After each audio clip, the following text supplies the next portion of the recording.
آئیے سنتے ہیں جنگ احد کا واقعہ ڈاکٹر ساجد العازمی کی زبانی۔ یہ جلسہ دارالعلوم پیر جیلانی نے منعقد کیا جلسہ قرأت قرآن کے نام سے، اور سوشل موبائل اپلیکیشن راکی ٹاک نے لائیو ٹیلی کاسٹ کیا۔ وما محمد الا رسول قد خلت من قبلہ الرسل۔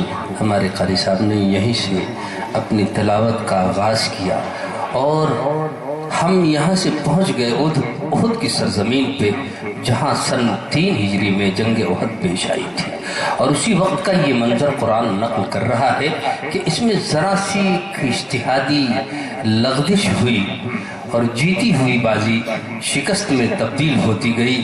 حضرات حضور پاک علیہ السلام نے اس جنگ میں، جس میں کہ کفار کا پورا سرمایہ اور شام کی پوری آمدنی لگی ہوئی تھی، اور جنگ بدر کا انتقام پیش نظر تھا، یہ 3000 کا قافلہ سامانوں سے لیس ہو کر کے انتقامی جذبے کے ساتھ احد کی سرزمین میں پہنچا۔ حضور پاک علیہ السلام نے صحابہ سے مشورہ فرمایا کہ مدینے میں رہ کر جنگ کرنا ہے یا مدینے سے باہر نکل کر۔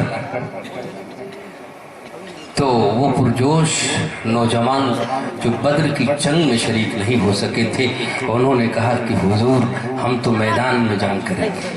یہ الگ بات ہے کہ حضور پاک علیہ السلام کی رائے یہی تھی کہ مدینے میں جنگ ہو، اور عبداللہ ابن ابی ابن سلول جو پکا منافق تھا، اس نے بھی اس موقع کو غنیمت سمجھا اور کہا حضور مدینے ہی میں جنگ ہو۔ لیکن آپ نے ان نوجوانوں کی بات رکھی، آپ اندر تشریف لے گئے اور ڈبل زرہ پہن کر کے آئے۔ ان نوجوانوں کو احساس ہوا شاید ہم سے کوئی غلطی ہو گئی۔ انہوں نے کہا اللہ کے رسول اگر آپ پسند کریں تو مدینے ہی میں رہ کر جنگ کی جائے۔ آپ نے فرمایا جب نبی ہتھیار سے آراستہ ہو جاتا ہے تو پھر جنگ کیے بغیر ہتھیار نہیں اتارتا۔ آپ مدینے کی سرزمین میں، احد کی سرزمین میں پہنچے۔ وہاں پہ ظاہر ہے آپ جانتے ہیں، یہی پہ آپ دیکھیے کہ آپ نے اپنی تلوار کس کو عطا کی؟ ہر ایک چاہتا تھا کہ یہ تلوار مجھے مل جائے، مقدر ڈھونڈتا تھا اس ہدائے والہانہ کو، اور عطا کر دی گئی شمشیر برہ بودجانہ کو۔ اور بودجانہ کو جب یہ تلوار ملی، پگڑی باندھی، اکڑ کر کے چلے۔ لوگوں نے کہا حضور یہ تو ایسے چل رہے ہیں، تلوار سرکار کی مل گئی، سوچئے مقدر ناز کر رہا ہے، کیوں نہ وہ اکڑ کر چلتے۔ اور سوچئے ذرا قرآن کی طرف، انک لن تخرق الارض ولن تبلغ الجبال طولا لا تمشی فی الارض مرحا، کہ زمین پہ اکڑ کر کے مت چلو۔ یہ بات گویا صحابہ نے حضور سے کہہ دی کہ ابو دجانہ تو اکڑ کر کے چل رہے ہیں۔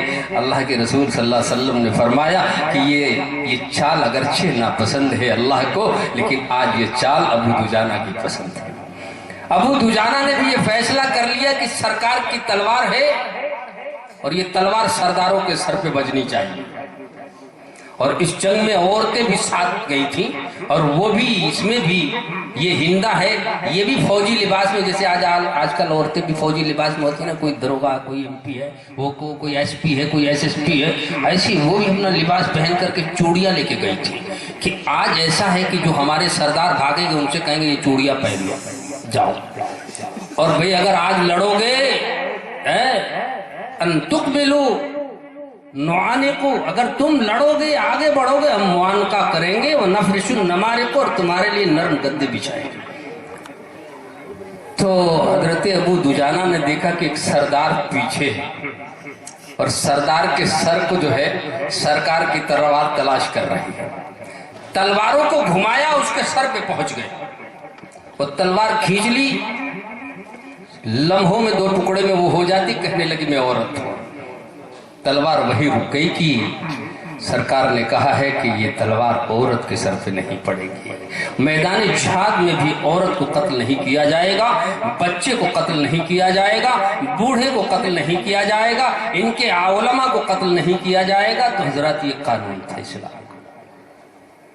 اس جنگ میں جب مسلمانوں کو فتح ہو گئی اور لوگ مال غنیمت لوٹنے لگے، کفار میدان سے ہٹ گئے، خالد ابن ولید اس وقت مسلمان نہیں ہوئے تھے، اور کفار کی وہ قیادت کر رہے تھے.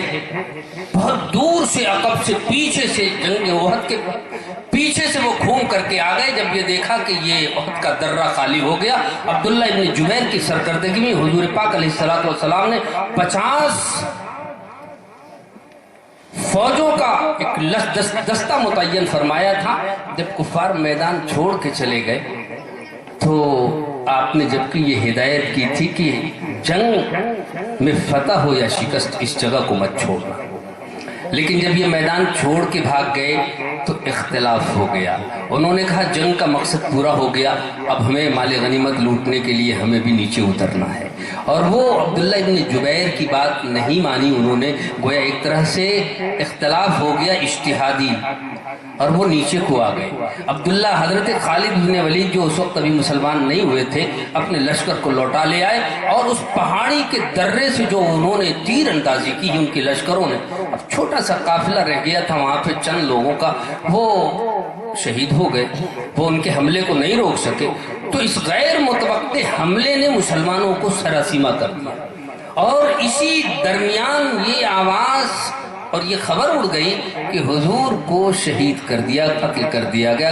قتل تو محمدن, ابن قبیہ نے کہا تھا کہ میں نے محمد کو قتل کر دیا. اور یہ سننا تھا صحابہ کو کہ ان کے اوپر مردگی چھا گئی اور پریشانی کا عالم ہے, مایوسی اور اداسی گھیرے ہوئے ہے, میدان سے وہ ہٹ رہے ہیں. حضور پاک علیہ السلام آواز دے رہے ہیں تو آواز بھی ان تک نہیں پہنچ رہی, اور شاید یہ سوچ کر کہ اب تو آپ ہیں نہیں. وہ مایوس ہو گئے, زندگی سے مایوس ہو گئے کہ جب آپ نہیں ہیں تو پھر ہماری زندگی کیا اور جنگ کیا. اتنے میں حضرت کعب رضی اللہ تعالیٰ عنہ نے آواز لگایا ہے, ان کی آواز ذرا بلند تھی, اس کو لوگوں نے سنا. آپ کے پاس چونکہ صرف 10-12 صحابہ کی جماعت تھی جو آپ کو پہاڑی پہ لے کے چلی گئی. تو حضرات اسی موقع پر میں تفصیل میں نہیں جاؤں گا کہ جنگ احد کا پورا منظر آپ کے سامنے رکھوں. یہ تو اتنی سی بات تھی کہ قاری صاحب تلاوت کر رہے تھے اور یہ منظر میرے نگاہوں میں گھوم رہا تھا تاریخ کے حوالے سے, تو میں نے آپ تک وہ بات پہنچائی. اسی وقت جب یہ ایمان والوں پہ یہ گھڑی آئی, اور حضرات یہ گھڑی تو آنی ہی تھی, وَمَا كَانَ لِنَفْسٍ أَن تَمُوتَ إِلَّا بِإِذْنِ اللَّهِ, کتابم مؤجلہ, اسی آیت کے آگے کہ کوئی انسان نہیں مر سکتا مگر اللہ کے حکم سے جو لکھا ہوا مقرر. تو اللہ کو ایک منظر یہ دکھانا تھا کہ یہ عشاق ہے, یہ شیدائی رسول ہے, اور ایک دن آپ کی وفات ہونی ہے. وہ منظر یہاں آ جائے, وہ منظر ان کے سامنے آ جائے, تاکہ ان کے اوپر جو حالات آ رہے ہیں ان کی اصلاح حضور پاک علیہ السلام کے ذریعے سے ہو جائے. اور یہی وجہ ہے کہ جب آپ کا وصال ہو گیا اور فاروق اعظم ننگی تلوار لے کر کے گھوم رہے اور کہہ رہے ہیں کہ اگر کسی نے کہہ دیا کہ حضور کا انتقال ہو گیا تو اس کی گردن مار دوں گا. حضرت ابوبکر صدیق رضی اللہ تعالیٰ عنہ جو آپ پہ افاقے کی حالت آئی تو اپنے گھر جا چکے تھے, اور جب آپ کے وفات کی خبر ملی تو وہاں سے لوٹ کے آئے تو دیکھا فاروق اعظم کے ہاتھ میں ننگی تلوار ہے, اور وہ یہ کہہ رہے ہیں. اس وقت فاروق ابوبکر صدیق رضی اللہ تعالیٰ عنہ نے یہ آیت سنائی, وما محمد الا رسول قد خلت من قبلہ الرسل افإن مات وقتل انقلبتم علی اعقابکم, کہ محمد تو ایک رسول ہے, اس سے پہلے جتنے رسول آئے وہ چلے گئے, کیا اگر رسول کی وفات ہو گئی تو کیا تم الٹے پاؤں پھر جاؤ گے. کہ قرآن میں یہ بھی آیت موجود ہے. ایسا لگتا ہے کہ جیسے اس پریشانی کے عالم میں ان کو یہ خیال بھی نہیں رہا کہ قرآن کے اندر یہ آیت موجود ہے.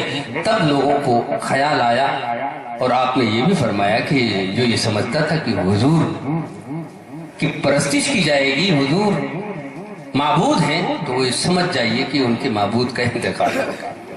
تو حضرات بات اس آیت کے حوالے سے میں نے آپ کے حضور تک پہنچائی, اور اب میں اس جلسے کی شاندار نظامت کی ہندوستان کے مشہور اور معروف ناظم جلسہ ڈاکٹر ساجد العازمی صاحب نے, اور اس جلسے کو آرگنائز کیا حضرت مولانا عبد البرکات صاحب بانی و محتمم دارالعلوم آگرہ نے.